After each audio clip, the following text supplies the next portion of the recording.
This is a major turning point. Cavs preseason is finally here, and there are some players that we need to keep our eye on. These are players who not only have to have a stellar preseason, but also will play major roles at the start of the regular season, which is only a couple of weeks away. What's up, everybody? Welcome to another episode of Cavs Digest. Thanks so much for joining me today. I'm your host, Darayus Sethna. For today's episode, NBA preseason week 1 is finally here, and I could not be more excited to talk with you guys all about it. But before we get into it, make sure you like this video and subscribe to the Cavs Digest YouTube channel. Just quick numbers there for you. Over 2/3 of you who subscribe to our or not subscribed to our channel. Over 2/3 of you who watch these videos aren't subscribed to our channel is what I meant to say there. So do yourself a favor and subscribe to that channel so you're kept up to date with the latest in Cavs content and Cavs news, and then you're helping us out on the back end as well with the ratings. So getting out into today's video here, as I mentioned, it's preseason week 1 for the Cleveland Cavaliers. Cavs hosting the Chicago Bulls tonight at home at Rocket Arena. This will actually be the first of 2 matchups the Cavs will face the Bulls. Cleveland will be in Chicago on Thursday night for that second preseason matchup. But for the first preseason game today, being at home, couldn't be more excited, honestly. Glad that NBA basketball is back. I know we've already had quite a few preseason games already. The Cavs start their campaign tonight in the preseason. So with the preseason starting, I wanted to highlight a few players who I think need to really stand out on the court for these next couple of weeks before the regular season officially begins. And all these 3 players have a specific niche or a specific reason as to why I chose them for players that we need to keep an eye out on during this preseason. More specifically, these 3 players are Tyrese Proctor, Jalen Tyson, and Lonzo Ball. So like I said, each one of these guys have a specific aspect that I'm going to be looking for in terms of how well they execute it or don't execute it in this NBA preseason. So starting with the Cavs rookie Tyrese Proctor, right? This is more so, I think, kind of the out of the 3, the most simple one.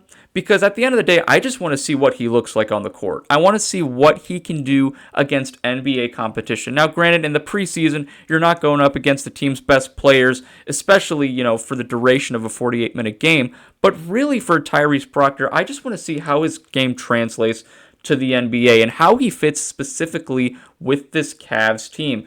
Just a quick reminder on Tyrese Proctor. So for his career at Duke, he averaged about 11 points per game, 3 rebounds, and 3 assists. His junior year, which was his final year, was actually his best year. So last season at Duke, 12 points per game, 45% from the field, and then 40% from three-point range as well. Tyrese Proctor, I think, can be an energy guy, could be a solid defender, and really could be one of the up-and-coming players on this Cavs roster. And like I said, the Cavs are top-heavy. So at the end of the day, you're not going to rely on Tyrese Proctor for heavy minutes, especially down the stretch of the season. But right now, I just want to see what he looks like, right? What is getting out there, putting on the wine and gold, and seeing how his game translates amongst his fellow teammates. So I think that's going to be interesting.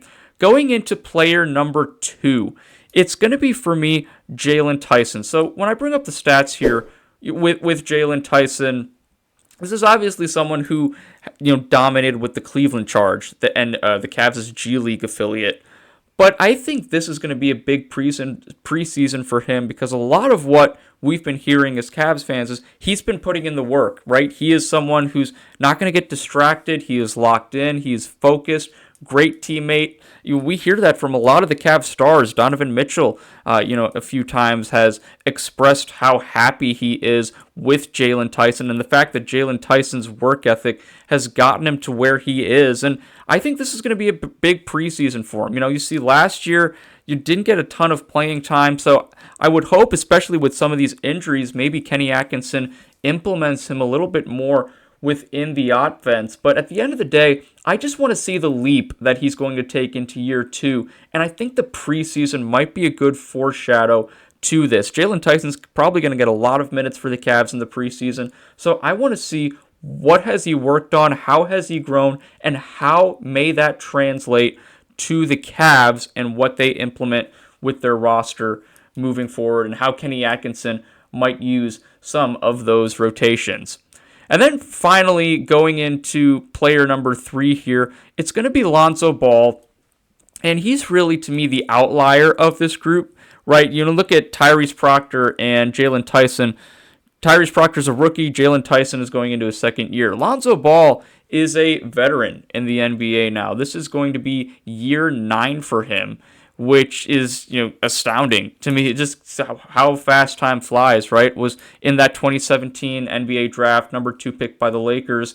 Career really hasn't panned out, maybe as a lot of people thought it would, but he certainly has, you know, still been a solid NBA player. The injuries have obviously crept up on him over these last few years.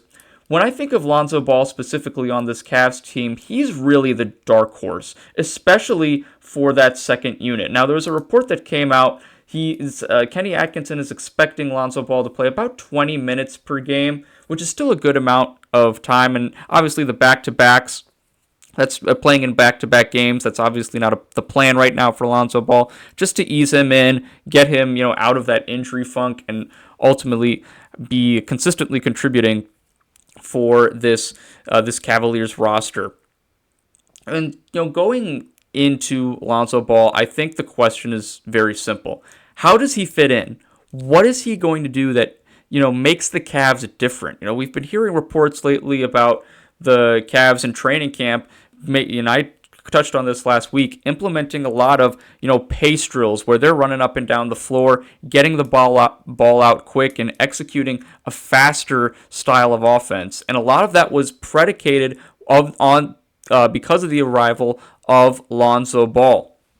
So at the end of the day, it seems like things are heading in the right direction with Lonzo, but I want to see that on the court. Preseason is a really good test to see what teams have been executing in the offseason, how they've grown. And I think this, you know, obviously we're not going to see the Darius Garlands, Donovan Mitchells of the world playing consistent minutes, but I think this preseason can be a great opportunity for Lonzo Ball just to, you know, see himself in wine and gold, work on some things, maybe whatever mistakes he makes in these next few games, really cleaning those up.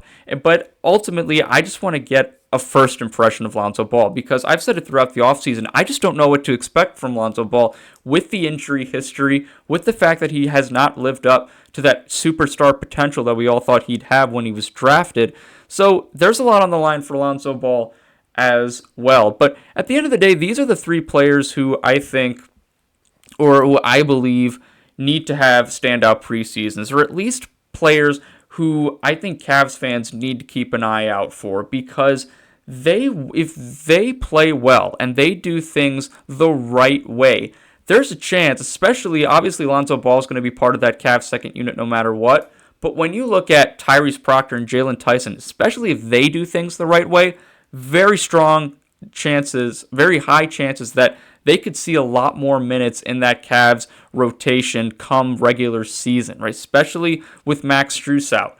The Sam Merrill and DeAndre Hunter have now been promoted to the starting lineup. So it's really Lonzo Ball, Larry Nance Jr., a lot of question marks in that second unit. So I think if Jalen Tyson and Tyrese Proctor can have standout seasons, maybe that'll ease some of our worries about that Cavs second unit. And then for Lonzo Ball, what's it going to look like? How does he playing? How does he look? How does he feel? Those are questions that I think need to be answered in this preseason before the Cavs head to New York City for that first regular season game of the year against the Knicks. Well, that concludes my episode of Cavs Digest today. Thanks so much for joining me, everybody. Like I said, make sure you like this video and subscribe to that YouTube channel, because we want to get that 67.5% number down. The ideal is obviously to get it down to 0%, because we want all of you to be subscribed. So make sure you like this video and subscribe to the Cavs Digest YouTube channel to keep up with the latest in Cavs content and news. For Darayus Sethna, thanks so much for joining me today, and I'll see you next time. Take care, everybody.